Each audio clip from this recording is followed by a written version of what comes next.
ये कहानी मेरठ की एक बहन ने भेजा है। ये उनकी आप बीती कहानी है। उनको अपना नाम गुप्त ही रखना है। इस कहानी को सुनकर आपके रोंगटे खड़े हो जाएंगे। ये 1995 की बात है ना, जब मोबाइल हुआ करती थी और एक दूसरे से पर्सनल बातें करने के लिए या तो खत का सहारा लिया जाता था या फिर सहेलियों से आपस में बात की जाती थी, और नहीं तो फिर मैगजीन हुआ करती थी जिसमें प्यार मोहब्बत की बातें लिखी होती थी और तस्वीर दिखाई जाती थी। जिनकी बातें जैसी होती थी सामने वाला वैसा ही रिएक्ट करता था। मेरे अंदर भी सुहागरात को लेकर बहुत सारे डर पैदा हो रहे थे, क्योंकि मेरी कम उम्र की सहेली की शादी मुझसे पहले हो गई थी और जो कुछ उसने अपने सुहागरात के बारे में बताया था, मेरा तो डर कर बुरा हाल हो गया था। उसके बाद उसने जो मैगजीन दी थी उसे पढ़कर और देखकर तो मेरा दिमाग ही घूम गया था। मेरी कहानी उस दिन शुरू हुई थी। अब तो मुझे शादी के रात से बहुत डर लग रहा है। मैं आपसे डिवोर्स लेना चाहती हूँ। मैं शादी के रात की तकलीफ को बिल्कुल भी बर्दाश्त नहीं कर पाऊंगी। मुझे दर्द नहीं सहना। आप मुझे डिवोर्स दे दो। फिर मुझसे सतेंद्र कहने लगा, क्यों इतना घबरा रही हो दिव्या, कुछ भी नहीं होगा, तुम्हें थोड़ी सी भी तकलीफ नहीं दूंगा। ये कहकर उसने मेरे ब्लाउज को 2 भागों में। रिया, मुझे बहुत डर लग रहा है। मुझे तो ऐसा लग रहा था कि मैं अभी रो दूंगी। आवाज में मेरी बेचैनी, हिचकिचाहट थी। मैं नहीं जानती थी मेरे साथ क्या होगा। मेरी शादी हो गई थी, लेकिन विदाई से मुझे बहुत डर लग रही थी। रिया, मैं नहीं संभाल पाऊंगी। मैंने तो सुना है शादी के रात पति पत्नी के साथ मुझे ये बातें करने से बहुत डर लग रहा है। मैं शादी के रात के बारे में बहुत कुछ सुन रखा था। शादी के रात जैसे ही पति अपनी पत्नी के करीब आता है तो पत्नी को जब मुंह दिखाई देता है तो उसका दर्द संभालना बड़ा मुश्किल हो जाता है। इतना कि बर्दाश्त करना मेरे बस की बात नहीं। तुम्हें तो पता है ना, मुझे जरा सा भी मार लग जाए तो रोना आ जाता है और पति तो पूरे के पूरे मुझ में समा जाएंगे। मैंने जब से तुम्हारी शादी की कहानी सुनी है ना, मेरे तो सोच सोच कर ही रोंगटे खड़े हो रहे हैं। इस सब से मुझे बहुत डर लग रहा है। और तुम्हें पता है, मैंने एक कहानी भी पढ़ी थी। शादी की पहली रात ही पति ने लड़की के साथ सुहागरात मनाकर उसे अस्पताल पहुंचा दिया था और अगली सुबह तक उसे इतनी ब्लीडिंग हुई थी कि सुबह तक मर ही गई थी। और तब से तो मेरा दम ही घुट रहा है। और तुम्हें पता है, सतेंद्र भी बहुत गुस्से वाला दिखाई देता है। अगर मैं उसे मना करूंगी तो वो बिल्कुल भी मुझे नहीं छोड़ेगा और अपना हक वसूल करके ही रहेगा। अगर मेरे मना करने पर उन्होंने मुझे डिवोर्स दे दी तो मेरा क्या होगा। और शादी के बाद उसका प्यार सहकर भी मैं अस्पताल पहुंच गई और सुबह तक मैं भी मर गई, तो ये कहते ही मेरी जुबान कांप उठी थी। मेरी आंखों से बराबर आंसू निकले थे। मेरे आंखों में खून के आंसू तैर रहे थे। मुझे तो शादी जैसी शब्द से ही अब नफरत हो रही थी। मेरा इतने कहने पर रिया मेरे पास आई। फिर वह धीरे से बोलने लगी, दिव्या, यही दुनिया का दस्तूर है। शादी के रात तो हर लड़की को ये सब सहना ही पड़ता है। तुम इससे भाग कर नहीं जा सकती। शादी एक ऐसा बंधन है जो मर्द औरतों के जिस्म को भी उजाड़ देता है और ये मर्द की फितरत में शामिल होती है जो अपनी पत्नी से पूरी करता है। अगर तुम उसे रोकने की कोशिश करोगी तो ये मर्द के साथ बहुत गलत होगा और भगवान की नज़रों में भी ये पाप होगा। हर मर्द अपने दिल में एक ही इच्छा लिए शादी करता है और वह इच्छा अपनी पत्नी से पूरा करता है। और अगर शादी के बाद भी तुम उसे ये सब करने के लिए रोकोगी तो ये आदमी के साथ बहुत नाइंसाफ़ी वाली बात होगी। फिर मैंने एकदम से नाम में सिर हिलाया, नहीं रिया, नहीं, मैं ये सब बर्दाश्त नहीं कर पाऊंगी। ये सब सोचते ही मेरे जिस्म से जान निकलती जा रही थी। तो मैं कैसे उसके करीब जाऊंगी। जब वो मेरे करीब आएगा, मुझे छुएगा, मुझे चूमेगा, मेरे जिस्म पर हाथ रखेगा, मैं ये सब बर्दाश्त नहीं कर सकती। मेरी जान तो अभी से जा रही है और तुम हो कितनी आसानी से ये सब बातें कर रही हो। मुझे किसी तरह का मजा नहीं चाहिए और नहीं इस तरह का कोई प्यार चाहिए। मैं शादी जैसे रिश्तों को ही नहीं मानती। तुम खुद सोचो रिया, न जाने वो मेरे साथ क्या करेगा। वह बहुत ही मासूम थी। अपनी तकलीफ को अपने सहेली के साथ सुनाने की कोशिश कर रही थी। फिर से रिया कहने लगी, दिव्या, तुम परेशान मत हो। सभी को ये सब कुछ बर्दाश्त करना पड़ता है। मैं भी तो इस सब से गुजर चुकी हूँ। तुम अकेली नहीं हो जो ये बर्दाश्त करने पर इतना डर रही हो। मेरे साथ भी ऐसा ही हुआ था। दर्द भी हुआ था, लेकिन मैंने वो सब बर्दाश्त किया था, क्योंकि पति को अगर मैं ये सब करने से मना कर देती तो हमारा रिश्ता कमजोर पड़ जाता। अगर हम अपने पति को ये सब करने के लिए मना करते रहेंगे तो मर्द बाहर मुंह मारने लगते हैं, दूसरी औरतों में दिलचस्पी लेने लगते हैं और ये गलत भी है, पाप भी है। हर औरत को बर्दाश्त करना पड़ता है। तुम इससे कभी भी भाग नहीं सकती। आज नहीं तो कल ये सब सहना ही पड़ेगा। और तुम्हें पता है, अगर औरत इस सब चीज को अच्छे से समझने लगे तो उसे भी ये सब अच्छा लगने लग जाता है। तो मेरी बात को समझने की कोशिश करो। अगर तुम इसी तरह से डरती रहोगी, तुम्हारा रिश्ता खोखला पड़ जाएगा। फिर तुम्हारा पति सतेंद्र भी तुमसे भागने लगेगा, क्योंकि अपने पति की मोहब्बत से तुम खुद को दूर कर रही हो। रिया की इस तरह की बातें सुनकर तो मैं रोने लग गई थी। मेरी आवाज़ कांपने लगी। नहीं, मेरे साथ ज्यादती होगी। मैं इस तरह का समझौता नहीं कर सकती। मैं क्यों इस सब को बर्दाश्त करूं? वो कैसे मुझे छुएगा, मेरे करीब आएगा, मेरे जिस्म पर हाथ फेरेगा? ठीक है, मैं मानती हूँ वो मेरा पति है, लेकिन जिस्म तो मेरा है, इसमें मेरी मर्जी कहाँ? फिर एक गहरी सांस ली। दिव्या, ये सब तुम्हारी मर्जी से नहीं चलेगा। ये जिंदगी का सिस्टम है, ऐसा ही है और कोई भी उसे बदल नहीं सकता।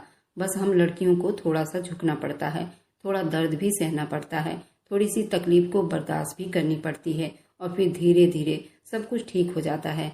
अगर तुमने मना किया तो तुम्हारा रिश्ता बिगड़ सकता है, लेकिन तुम ऐसी गलती मत करना। देखो, तुम्हारे माँ बाप भी बूढ़े हो गए हैं, कब तक उनके सर पर बैठी रहोगी? तुम्हें इतनी हिम्मत भी नहीं कि तुम इस दुनिया के दस्तूर से लड़ सकोगी। मेरे बगैर तो तुम कॉलेज के दरवाजे तक नहीं जाती, फिर अकेले जिंदगी कैसे बिताओगी?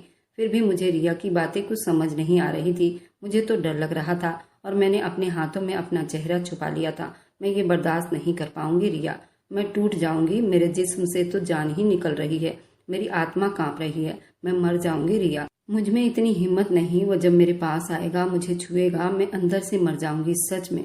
मैं तो सिर्फ एक ही बात पर अटक कर रह गई थी। मेरी सहेली रिया एक शादीशुदा लड़की थी। 8वीं के बाद ही उसके माँ बाप ने उसकी शादी कर दी थी। अब वो तो प्रेग्नेंट हो गई थी, लेकिन वो मेरी पक्की वाली दोस्त थी। मुझे बिल्कुल भी नहीं समझ पा रही थी। कमरे में अब तो चुप्पी छाई हुई थी। उस सन्नाटेदार कमरे में मेरी सिसकियां गूंज रही थी। फिर रिया मुझसे कहने लगी, दिव्या, अगर तुम ये सब नहीं बर्दाश्त कर पाओगी तो तुम्हारा रिश्ता खराब हो जाएगा और आगे नहीं चल पाएगा। इतना कहकर वह अपने घर चली गई थी, मगर मुझे तो उसकी बातों से बहुत डर लगने लगा था। वह मुझे और भी डरा कर चली गई थी। मैं तो अब बेड के किनारे पर पीठ लगाकर बिल्कुल चुप बैठी हुई थी और कमरे में पूरी चुप्पी छाई हुई थी। फिर दीवार पर लगी घड़ी टिक टिक की आवाज सुना रही थी। फिर मैंने अपनी सहेली का दिया हुआ वो मैगजीन निकाला जिसमें उसने कहा था, इस मैगजीन को देख लोगी तो तुम्हें सब कुछ समझ आ जाएगा। ये सब उस टाइम की बात थी, 1995 की, जब ना कोई मोबाइल था। ये सब बातें सहेलियां या भाभियां ही बताया करती थी। मेरा दिल बहुत घबरा रहा था। किसी के मुंह से सुनने में और अपने साथ होने में जमीन आसमान का अंतर होता है। लोग बातें करते थे, उसमें से आधा छुपा लेते हैं। मेरी सहेली ने वो मैगजीन दी थी जो कि डायरी की तरह थी। कोई भी देखता तो उसे लगता कि डायरी है। जब मैंने वो मैगजीन निकाली तो मेरे पैरों तले से जमीन निकली थी। मुझे भी बिल्कुल समझ नहीं आया था ये क्या है। मैं मैगजीन के पन्ने पलटती रही। तब मुझे कुछ और ही पिक्चर देखने को मिले। जो पति का हक होता है, जिसे पत्नी को निभाना ही पड़ता है और पत्नी का फर्ज बनता है अपने पति की इच्छाओं को पूरा करे। मेरी तो आंखों में फिर से नमी आ गई थी। उस मैगजीन की फोटो को देखा तो मेरे सीने पर हथौड़े की तरह बरस रहे थे। औरत को दर्द होता ही है, लेकिन उसे बर्दाश्त करना पड़ता है। मोहब्बत तो वक्त के साथ पैदा हो जाती है, लेकिन जिस्मानी संबंध जरूरी है। ये एक जिस्म की भूख है। जो कोई औरत अपने पति के प्यार को ठुकराती है तो उसका रिश्ता कमजोर पड़ जाता है और इस सब में मजा भी खराब हो जाता है। जिसने भी उसे इंजॉय की तरह महसूस किया, उसकी जिंदगी बड़े आराम से बीतती है, और जिसने उसे दर्द की तरह महसूस किया तो वह सारी जिंदगी तकलीफ में ही बिता देती है। ये पढ़ते ही मैंने उस मैगजीन को फेंक दिया और मैं तकिया में मुंह छुपाकर रोने लगी। मेरी हिचकियों की आवाज कमरे में गूंज रही थी। मैं बहुत ज्यादा डरी हुई थी। ना ही मैं अपने आप को समझा पा रही थी, ना ही अपने दिल की बात को किसी को बता पा रही थी। मैं तो यही सोच सोच कर डर में पड़ी हुई थी। 2 साल बाद जब मेरी विदाई होगी तो वो मुझे बिना कपड़ों को देखेगा ही। उसकी इच्छा को पूरा करना ही मेरा कर्तव्य होगा और उसके हर बात को मानना ही, उसके प्यार को सहना ही, ये सब एक औरत का कर्तव्य है। और ये सब मैं कैसे कर पाऊंगी? यही चीज तो मुझे बहुत ज्यादा तकलीफ दे रही थी।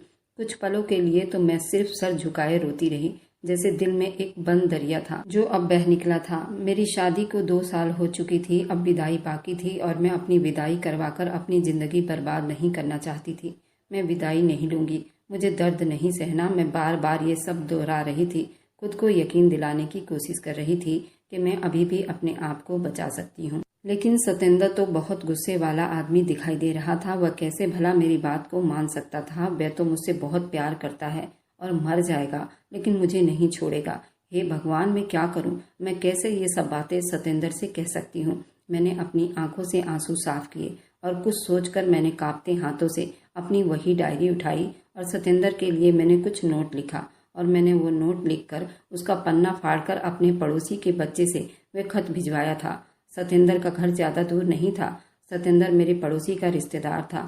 मुझे पता था अगर ये बात मेरे घर वालों को पता चलेगा, मगर मुझे यकीन था मैं सतेंद्र को मना कर ही दम लूंगी। वो मेरे साथ रिश्ता तोड़ दे। अगर वो मुझसे इतनी मोहब्बत करता है तो मेरे डर को महसूस करके खुद ही पीछे हट जाएगा।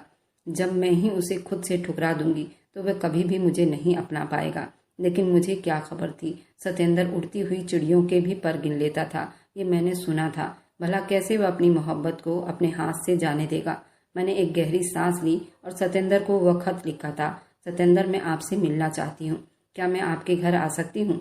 दिल तो मेरा बहुत घबरा रहा था। सतेंद्र तो मुझे पहले भी अपने घर बुला चुका था। सतेंद्र की मम्मी ने भी मुझे कई बार अपने घर बुलाने की कोशिश की थी, लेकिन मैं हर बार कुछ न कुछ बहाना बनाकर टाल देती थी। मगर आज मैं खुद ही उसके घर जाने की बात पर मेरा हाथ पैर पहले ही कांप उठा था।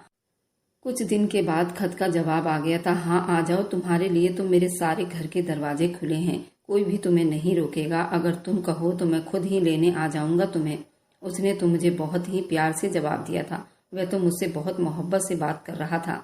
अगर उसे जरा भी मालूम हो जाता कि मेरे दिमाग में उसके लिए क्या कुछ चल रहा है तो वो मेरी टांगें तोड़ देता। उसका इतना मोहब्बत भरा खत देखकर तो मेरे हाथ पैर कांपने लगे थे। डर से मेरी जान ही निकलने लगी थी। हमेशा से सतेंद्र का सामना करना मुझे बड़ा मुश्किल ही लगता था। फिर मैंने जल्दी से उस खत का जवाब लिखा था। उस बच्ची के हाथ से दोबारा भिजवाया था। मैंने उस खत में लिखा था, नहीं, मैं खुद ही आ जाऊंगी आपसे मिलने के लिए। बस आप मुझे ये बता दे कि कब आप घर पर रहोगे। फिर उसने जवाब दिया, मैं डाकखाने से 5 बजे घर आता हूँ। हाँ, तुम्हें कोई भी फिक्र करने की जरूरत नहीं। तुम्हारे आने से मेरी माँ भी खुश होगी और तुम्हें किसी बात का टेंशन नहीं लेना। ना ही माँ तुम्हें कुछ कहेगी और ना ही मैं तुम्हारी मम्मी को कुछ कहने दूंगा। बस तुम आ जाओ मेरी जान। मैं तुम्हारा बेसब्री से इंतजार कर रहा हूँ। मैंने खुशी से धन्यवाद लिखा था और फिर मैं बड़ी तसल्ली में हो गई थी। एक नई हिचकिचाहट ने मुझे आकर घेरा था, लेकिन अब मैं बिल्कुल चुप नहीं रहना चाहती थी। अब मुझे सतेंद्र से जवाब चाहिए था। इस रिश्ते से भी और खुद से भी। मैं एक बार खुद ये सारी जानकारी लेना चाहती थी। मुझे मालूम था ये सब गलत है। इतनी जल्दीबाजी में मुझे फैसला नहीं करना चाहिए। किसी बड़े से इस मामले में अपनी राय लेनी चाहिए। मगर कहते हैं ना, जितनी उम्र उतनी सोच। मैं बेवजह ही अपना घर बर्बाद करने पर तुली हुई थी।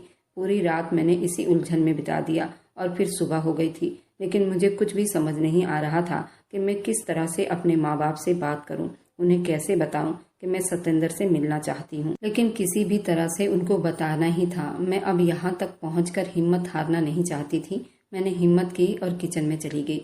फिर धीरे से बोली, मम्मी, मैं आज अपने पति सतेंद्र से मिलना चाहती हूँ। मैं ही जानती थी ये शब्द मैंने कितने मुश्किल से कहे थे मम्मी से। ये कहते हुए मुझे बहुत शर्म महसूस हो रही थी। मम्मी ने बड़ी गंभीरता से पलटकर मेरी तरफ देखा। क्यों, तुम्हें क्या जरूरत पड़ गई है सतेंद्र से मिलने की? अब तुम्हारी विदाई को सिर्फ 3 महीना रह गया है और अब इस तरह की मुलाकात नहीं होनी चाहिए। ऐसी मुलाकातें करते रहने से लोगों की नज़र लग जाती है इस रिश्ते को और विदाई के दिन दुल्हन के चेहरे पर रूप नहीं निखरता। अब तो तुम्हारी मुलाकात विदाई के दिन ही होनी चाहिए।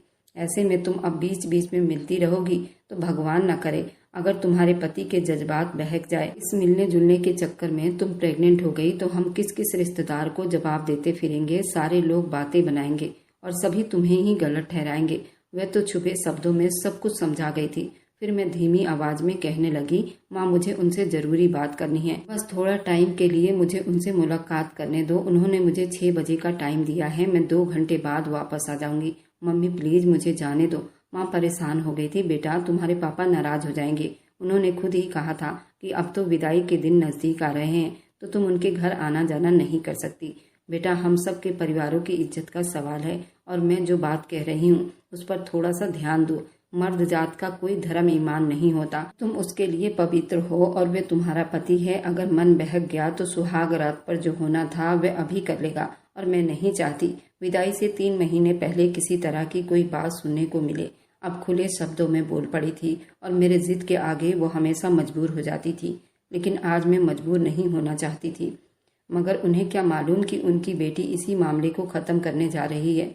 मैंने घबराकर कदम पीछे किए। उनका कोई भी इनकार सुनने के लिए तैयार नहीं थी और जिस तरह की बातें वह कर रही थी वे बातें मेरे खून निचोड़ने के अलावा और कुछ नहीं था। एक पल को चुप रहकर आंखें बंद की और हिम्मत करके दोबारा आगे बढ़ी। माँ, मुझे बस एक बार जाना है। मैं वादा करती हूँ देर नहीं करूंगी।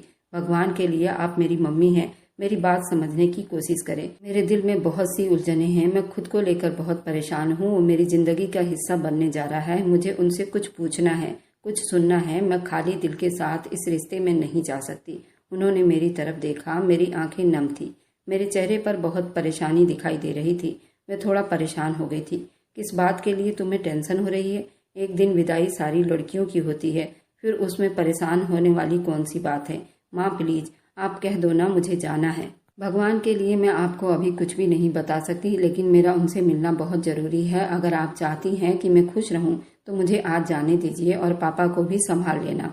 उन्होंने गहरी निगाह मुझ पर डाली थी, मगर मेरे चेहरे की हालत को समझते हुए उन्होंने धीरे से मुझे कह दिया था और गुस्से में कहने लगी, अच्छा जाओ, लेकिन एक बात कान खोल कर सुन लो। 6 बजे का टाइम है ना, तो फिर 7 बजे तक तुम घर पर होनी चाहिए। तुम्हारे पापा को कुछ पता न चले, इससे पहले तुम घर आ जाना। मैंने तेजी से हाँ में सिर हिलाया और माँ के पैर छुए। मैं वक्त पर आ जाऊंगी, आप बिल्कुल भी फिक्र मत करना। फिर मैं किचन से अपने कमरे में आ गई। अब वक्त यूं ही बीत रहा था। अब तो 6 बजने को आए थे और मैं धीरे धीरे दरवाजा खोलकर सर पर दुपट्टा लिए दरवाजा बंद करके गली के कोने पर खड़ी हो गई। मेरे चेहरे पर बहुत घबराहट थी। मेरे कदम तेज रफ्तार में चल रहे थे। इतनी देर में रिक्शे में बैठकर निकल पड़ी थी। रिक्शे में बैठकर यही सोच रही थी, ये शादी घर वालों की मर्जी से हुई थी। सबने यही कहा था कि जोड़ा बहुत खूबसूरत है, रिश्ता बहुत अच्छा है, मगर मुझे शादी के कुछ दिन पहले ही पता चला था कि ये इत्तेफाक नहीं था, बल्कि सतेंद्र ने मुझे किसी शादी में देखा था और मुझे देखते ही वही अपना दिल हार बैठा था। मुझे अपने दिल में बसा लिया था और धीरे धीरे करके अपने परिवार वालों को मनाकर हमारा रिश्ता तय करवा दिया था। मुझे तो ये जानकर बहुत अजीब सी खुशी हुई थी। कैसे होगा ये सब, जो किसी एक झलक को देखकर उम्र भर का फैसला कर बैठा है। मैंने सोचा था शायद यही मोहब्बत है और मैं बहुत खुशकिस्मत हूँ। शादी के दिन तो मेरे चेहरे पर बहुत खुशी थी, एक अलग सी चमक थी। मुझे तो लगा था अब मैं एक सुरक्षित मोहब्बत भरी जिंदगी की तरफ जा रही हूँ, मगर वे रात जब सतेंद्र ने शादी के बाद मेरे पास आकर कान में कहा था, वो ये था, मेरा बस नहीं चल रहा। मैं अभी अपने घर ले जाऊं और सारी रात तुम्हारी खूबसूरती को देखता रहूं, तुम्हें अपने सीने से लगा लूं, अपनी मोहब्बत तुम पर लुटा दूं, अपना एहसास तुमसे जोड़ लूं। लेकिन किस्मत है, अभी सिर्फ तुमसे शादी हुई है, आगे की मुलाकात तो विदाई के बाद ही तय होगी। बस जल्द से जल्द तुम अपनी पढ़ाई पूरी करो ताकि मैं तुम्हें अपना लूं। मेरे अंदर कुछ टूट सा गया था। उस शब्द के बाद से मेरा सुकून गायब हो गया था। मेरी सोच पर एक बोझ आ गया था। मैंने महसूस किया कि शायद मोहब्बत की जड़ सिर्फ जिस्म की भूख पर रखी जाती है। वह एक बार फिर से अजीब सा महसूस करने लगी थी। दिल में सवाल उभरा, क्या यही जिंदगी है जिसका सपना देखा था? फिर जिंदगी यूं ही चलती रही। 12वीं के पेपर खत्म होते ही विदाई की बातें तेज हो गई। तारीख तय हो गई, सिर्फ 3 महीना रह गया था, मगर मेरे अंदर अब तूफान उठ चुका था। हर बीते दिन के साथ दिल घबराता था, दिमाग चकराने लगता। मुझे लगता जैसे मैं एक ऐसी दीवार की तरफ धकेली जा रही हूँ जिसके पीछे अंधेरा और आग है। मैं दिल में पक्का फैसला कर चुकी थी, मैं अब और ज्यादा चुप नहीं रहूंगी। रिक्शे में बैठे बैठे मेरे दिल ने तय कर लिया था कि मैं सतेंद्र के सामने खुलकर बात करूंगी। मुझे ये रिश्ता खत्म करना है। एक ऐसा रिश्ता जिसमें मेरी इज्जत ही सुरक्षित ना हो, वह जिंदगी का हिस्सा नहीं बन सकता। रिक्शा एक गली में मुड़ा, सामने का बोर्ड देखा। सतेंद्र का घर बिल्कुल पास में ही था। मैंने दुपट्टा ठीक किया, कांपती हाथों से गेट बजाया। मैंने अपनी घबराहट को छुपाने की कोशिश की और आंखें बंद की। खुद को आखिरी बार समझाया था, अब जो कुछ कहना है खुलकर कहना है। अगर डरूंगी तो सब कुछ बेकार हो जाएगा। ठीक है, अपने आप को संभाल लो, जो दिल में आएगा वही करूंगी। मैं जैसे तैसे खुद को समझाया था।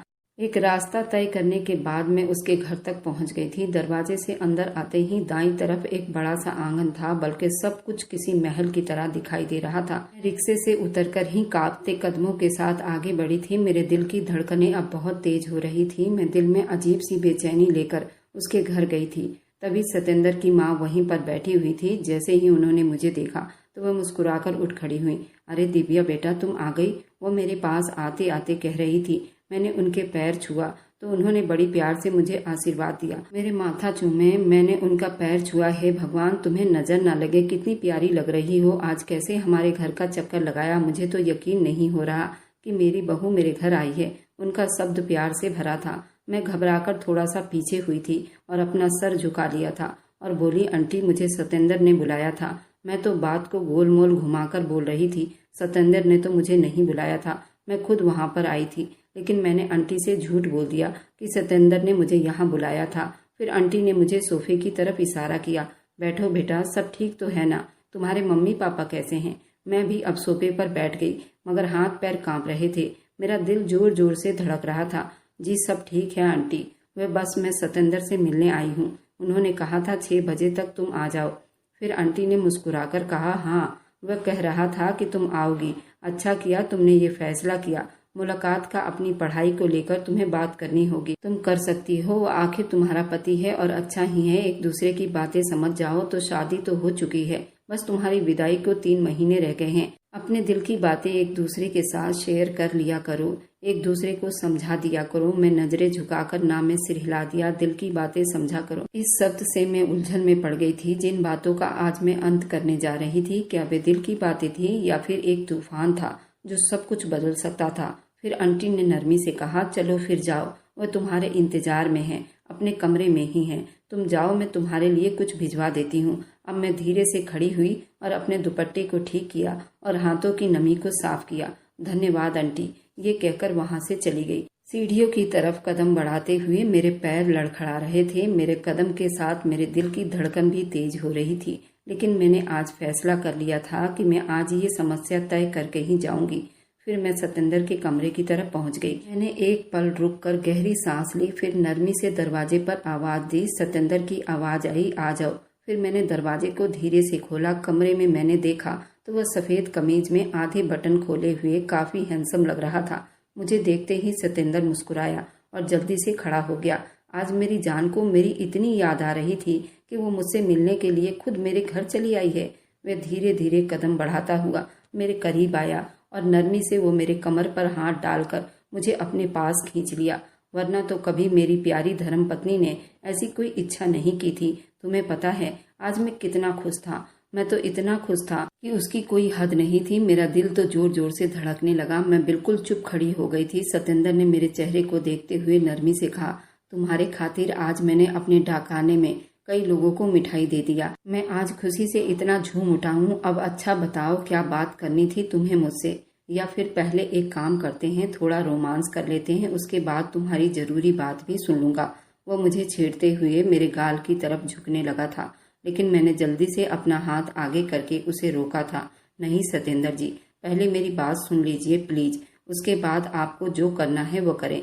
मेरा सब दुखी में भीगा हुआ था और मेरी आवाज में अजीब सी कपकपाहट थी। सतेंद्र तो एक पल के लिए रुका था, फिर मेरी आंखों में झांक कर बोला, देख लो, जब मैं कुछ करूंगा तो तुम खुद शर्मा कर लाल पड़ जाओगी। मेरा चेहरा तो सच में शर्म से लाल ही हो रहा था। मेरी नजरें झुक गई थी। सतेंद्र तो मुझे देखकर खिलखिलाकर हंस पड़ा था। वह मेरे माथे को नरमी से चूमने लगा और मुझे प्यार से थामकर बेड की तरफ ले गया।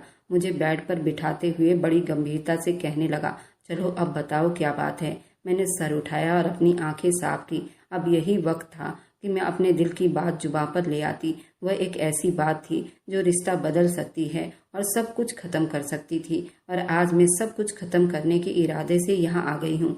मैंने एक गहरी सांस ली और धीरे से बोली, सतेंद्र, मैं आपके पास बहुत उम्मीद लेकर आई हूँ। मेरी आवाज बहुत धीमी थी, जैसे अंदर ही अंदर कोई डर की बात कहने से रोक रहा था। बीच में कोई रोक टोक नहीं थी, बस वो मेरी तरफ बहुत गौर से देख रहा था। वो मेरी बातें सुनकर बिल्कुल उलझा हुआ था। फिर मैं धीमी आवाज में बोली, आप हमेशा कहते हैं ना कि आप मुझसे मोहब्बत करते हैं, बहुत चाहते हैं मुझे। बस शादी के रात भी आपने जो बात की थी वह सब बातें मुझे आज तक याद है। उस रात जब आपने मुझे कान में वह शब्द कहे थे, मैं हंसी नहीं बल्कि मैं डर गई। मैं आज सतेंद्र से कुछ छुपाना नहीं चाहती थी, हर बात खोलकर बता देना चाहती थी ताकि हर गलतफहमी आज ही खत्म हो जाए।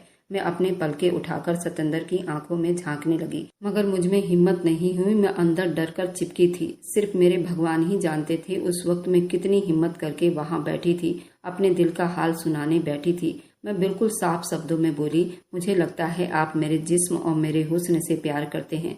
मैं इल्जाम नहीं दे रही, इस वक्त मैं सिर्फ अपनी हालत बता रही हूँ। आप जैसे आदमी के लिए ये सब कुछ आम सा होगा, लेकिन सतेंद्र जी, मेरे लिए ये सब कुछ बहुत भारी है। मैं हर बात खुलकर बता देना चाहती थी, कुछ भी बात आज नहीं छुपाना चाहती थी। सतेंद्र बिल्कुल चुप बैठा मुझे देख रहा था। उसके होठों पर एक धीमी सी मुस्कुराहट थी, मगर आंखों में एक गहरी गंभीरता उतर आई थी।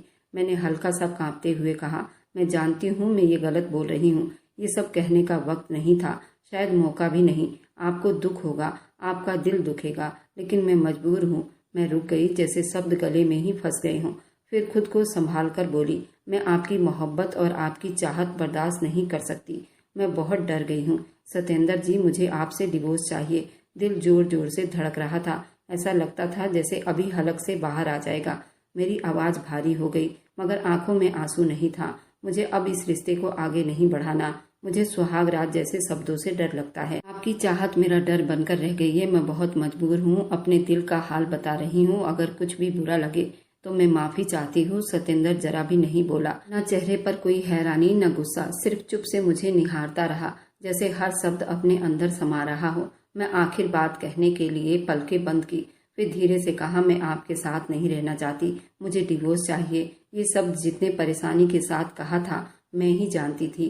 कमरे में पल भर को सब कुछ थम गया था। मेरी कांपती आवाज हवा में बाकी रह गई। सत्येंद्र के होंठ पर अब भी वही मध्यम सी मुस्कुराहट थी, लेकिन आंखें कुछ और कह रही थी, शायद सवाल, शायद दुख। ये सब चुप्पी में छुपी झलक रही थी। मैंने आखिरी बात कही थी कि सत्येंद्र ने गहरा सांस लिया, मुझे बड़े तसल्ली से देखते हुए बोला, ठीक है, मुझे तुम्हारी बातें समझ आ रही है, लेकिन मैं तुमसे और ना ही मुझे तुम्हारी बातों पर गुस्सा आया है। वो बहुत तसल्ली से बातें कर रहा था। वो मेरा दिमाग पढ़ चुका था और एक जवान समझदार 28 साल का लड़का था। आसानी से वो मुझ जैसी 18 साल की लड़की के बात को समझ सकता था। मैंने उसके तरफ हैरानी से देखा, जैसे मुझे यकीन ही ना आया हो कि एक आदमी इतनी नरमी से मेरी बात को बर्दाश्त कर सकता है। क्योंकि आने से पहले जब मैंने रिया से इस बारे में बात की तो वो बहुत गुस्सा हुई थी। रहने दो, क्यों अपनी जिंदगी बर्बाद करने पर तुली हुई हो। शादी करनी इतनी बड़ी समस्या नहीं थी, मगर उसकी बात मैं समझ ही नहीं रही थी और जानबूझकर यहाँ पर आ गई थी। मगर दिल में एक डर भी था। मुझे रिया ने कहा था कि मर्द लोग ऐसी बातों को बर्दाश्त नहीं करते। अगर वह तुम्हारे मुंह से इस तरह की बातें सुनेगा तुम्हें छोड़ेगा नहीं, बल्कि पूरा परिवार फैसले के लिए बिठा लेगा। मगर यहाँ तो समस्या ही उल्टी हो गई थी। फिर सत्येंद्र ने मेरे आगे झुककर नरमी से पूछा, अच्छा ये तो बताओ, तुम्हें ये सब बातें किसने बताई? न जाने क्यों मेरी बातें सुनकर उसे अंदाजा हो गया था ये जुबान मेरी नहीं थी। मैं बहुत मासूम थी। जितने बड़े बड़े शब्दों को मैं बोल चुकी थी उसके सामने साफ साफ झलक रहा था मैं किसी और से अच्छी तरह से गलत जानकारी लेकर उसके सामने आई हूँ। मैंने थोड़े वक्त के लिए सोचा और फिर सत्येंद्र से कहने लगी, सत्येंद्र जी, वो मेरी सहेली है ना रिया, उसने मुझे बताया, मेरी बेस्ट फ्रेंड है। आपसे शादी वाले दिन मिलवाया तो था, वही है। सत्येंद्र को याद आ गया। मैं बोलती ही चली गई। रिया की तो 8वीं क्लास के बाद ही उसके माँ बाप ने उसकी शादी कर दी थी और 2 साल के बाद विदाई की थी। अब मेरी विदाई होने जा रही है, इसलिए मैं शादी के रात वाली रातों से डर गई हूँ। उसी ने मुझे बताया था कि शादी की पहली रात बहुत दर्द होता है, पति की बहुत सी मोहब्बतें सहनी पड़ती हैं। और मुझे देखिए, मैं तो जरा सी सुई चुभने पर भी जोर से चिल्ला उठती हूँ और उस तकलीफ को मैं बर्दाश्त नहीं कर सकती। और फिर आप जो मुझ पर पूरा हक रखते हैं। मैं ये कहते हुए झिझक कर रुक गई। मेरी बेध्यानी से ये शब्द मेरी जुबान से निकल चुके थे। जब तुम मुझ में समाओगे मैं कैसे बर्दाश्त कर सकूंगी उस तकलीफ को। मेरी बातें सुनकर सत्येंद्र बहुत जोर जोर से हंसा था। मैंने किसी तरह का कोई पर्दा नहीं रखा था, सिर्फ मेरी बातों पर उसे हैरानी हुई थी और उसे मुझ पर जी भरकर प्यार आया था। वह तो कुछ पल यूं ही हंसता रहा, फिर मुस्कुराहट के साथ मेरी तरफ झुककर बोला, सुनो, मैं आज तुम्हारे दिल से सारा डर निकाल कर छोड़ूंगा। ना ही तुम्हारे अंदर कोई डर रहेगा और ना ही तुम अपनी जुबान से डिवोर्स जैसी शब्द निकालोगी, ना ही तुम्हें कोई घबराहट होगी। मैंने तो उसके तरफ परेशानी से देखा, आंखों में उलझा था। कैसे सत्येंद्र जी, आप कैसे मेरे डर को दूर करेंगे? फिर सत्येंद्र ने प्यार से मेरे हाथों को अपने हाथों में लेकर कहने लगा, वैसे ही जैसे हर पति अपनी पत्नी को समझाना चाहता है। मैं सब कुछ तुम्हें कुछ कहे बिना ही समझा दूंगा। तुम्हारे हर सवाल का जवाब तुम्हारी आंखों में लिख दूंगा। मगर जब तुम इस सब के लिए तैयार हो जाओगी तब मैं और ज्यादा कुछ कहती। उससे पहले कि अचानक वो मेरे पास आया था। बेड पर हम दोनों के बीच थोड़ी सी दूरी होने के बराबर थी। उसके यूं में करीब आता देखकर घबरा कर पीछे हुई थी, मगर फिर सत्येंद्र ने अचानक मेरी कमर पर हाथ डालकर मुझे अपने बिल्कुल करीब कर लिया था। हम दोनों के चेहरे एक दूसरे की सांसों से दहक उठे थे। मैं कुछ समझती उससे पहले ही वो मेरी गर्दन पर चाहत से झुक गया था, जबकि मेरा पूरा बदन उसके मोहब्बत से ही कांप उठा था। जितनी प्यार से वो मेरी गर्दन पर झुका था वैसे ही मेरा पूरा बदन कांप उठा था। मैं तो उससे दूर होने की कोशिश कर रही थी, मगर अब उसके हाथ मेरी कमर पर किसी जादूगर जैसे धीरे धीरे चल रहे थे। जिसकी वजह से मेरा पूरा बदन बिल्कुल मदहोश होने लगा था। मगर मैं उसे रोकने की कोशिश की, मगर मैं खुद उसके मोहब्बत में डूबती चली गई। कब मेरी गर्दन से दुपट्टा हटा, कब मेरी कमीज उतर गई, मुझे तो कुछ भी पता ही नहीं चला था। मैं बेकाबू होकर उसके सीने से जा लगी थी। सतेंद्र भी धीरे धीरे मेरे शरीर को चूमता चला गया और मैं भी उसे ऐसा करने से रोक नहीं पाई थी। फिर वहाँ 2 घंटे तक कमरे में चुप्पी छाई हुई थी। मैं उसके बिल्कुल गोद में लेटी हुई थी। मेरा चेहरा थकन से सूज रहा था। मेरे पूरे बाल बिखरे हुए थे और चेहरे पर आकर ठहर गए थे। फिर सतेंद्र ने धीरे से मुझसे पूछा, अब निकल गया डर तुम्हारा? ज्यादा दर्द तो नहीं हुआ ना तुम्हें? मैं भी टिमटिमाती अंदाज में अपनी आंखें खोली थी। फिर उससे कहने लगी, आपने मेरे साथ अच्छा नहीं किया सतेंद्र जी। मैं आपको कभी माफ नहीं करूंगी। मैं तो आपसे सिर्फ बात करने आई थी। आपने तो मेरे साथ। मैं ये सब बातें करते करते एकदम ठहर गई थी। मेरा चेहरा तो शर्म से लाल हो उठा था। फिर सतेंद्र ने मुस्कुराते हुए नाजुक सी मेरी नाक को छुआ, प्यार भरी शब्दों में बोला, मेरी प्यारी पत्नी, मेरी जान, तुम्हें समझाना बहुत जरूरी था। तुम बेवकूफ़ी में बहुत बड़ा कदम उठा लेती, जो न सिर्फ तुम्हें नुकसान देता बल्कि हमें एक दूसरे से दूर कर देता। और मैं ऐसा बिल्कुल भी नहीं करना चाहता था जिसमें अपनी जान से दूर हो जाऊं। मैं जितनी मोहब्बत तुमसे करता हूँ शायद दुनिया में किसी से हो। मेरे इस प्यार को तुम बुरा मत समझना। ये सब तुम्हें समझाना अब बहुत जरूरी हो गया था। मैं तुम्हारा पति हूँ, कोई गैर आदमी नहीं हूँ। सतेंद्र की बातें सुनकर अब मेरे दिल पर भी सुकून आ गया था। मेरा तो डर ही निकल गया था। अब मुझे शादी के रात को लेकर कोई भी डर नहीं लग रहा था।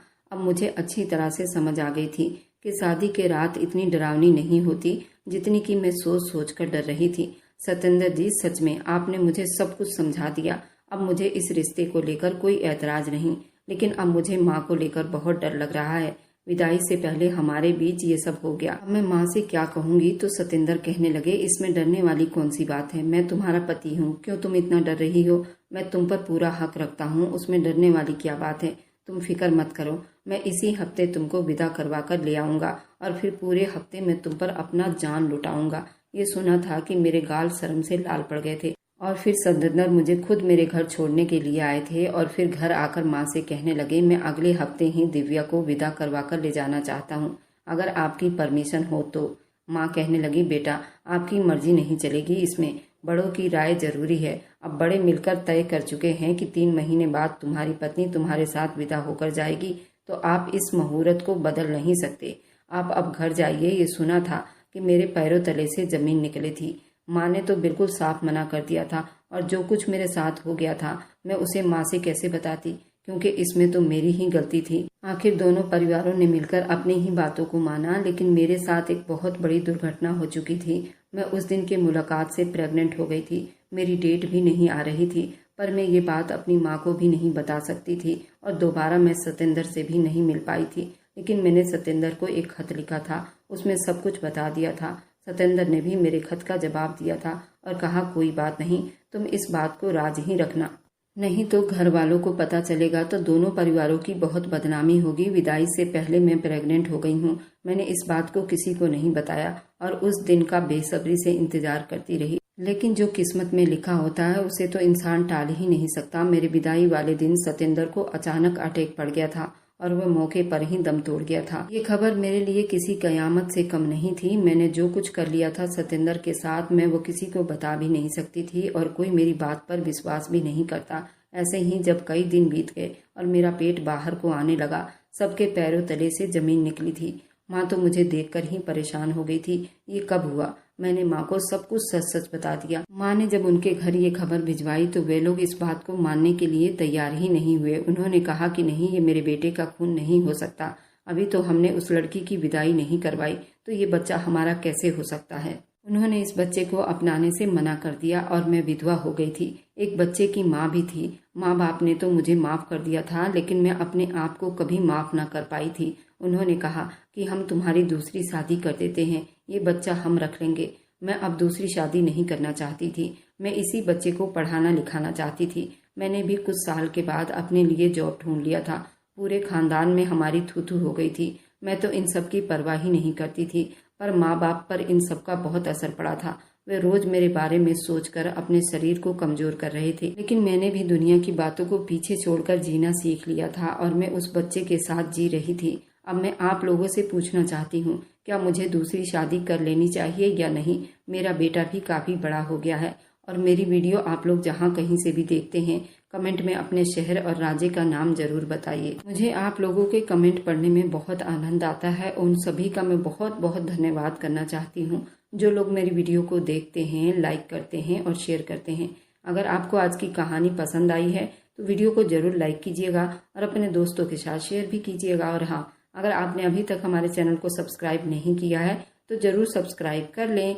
मिलते हैं हम अपनी कल की एक और नई दिलचस्प कहानी के साथ। मुझ पर सदा अपना प्यार और स्नेह बनाए रखें। सभी को मेरा प्यार भरा नमस्कार दोस्तों। खुश रहें, स्वस्थ रहें, मस्त रहें।